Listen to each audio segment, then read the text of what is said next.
television. Basically, we now have in India more all news, all the time channels than the rest of the democracies in the world put together. There are something like 380 all news 24/7 channels in our country in 23 languages.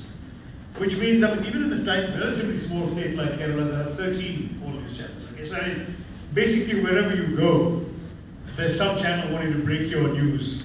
In other words, break your head in the process of breaking news. And the problem with that is that the sort of TRP culture, trying to get the best rating points and trying to get more eyeballs, which is also necessary because most of them are losing money, and so the way they attract ads is by having more attention.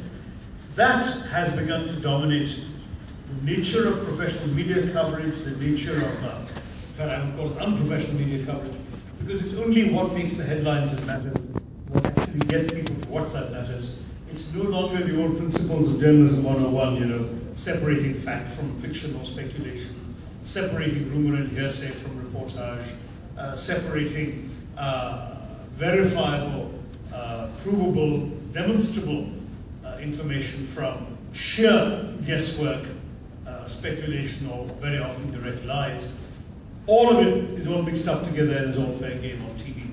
And the sad thing is, this has also infected the so-called mainstream print media, which knows that the readers who are picking up their newspaper in the morning have been watching and listening to this all the previous day on television, and therefore they feel obliged to match or compete with this kind of knowledge as well. So there's been a terrible dumbing down of our discourse. I believe it's done a great deal of harm to the quality of reasoned deliberation, to use Amartya Sen's phrase, in the argumentative Indian. He talked about democracy as a product of reasoned deliberation.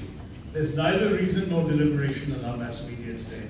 And that, sadly, is what politicians are confronting.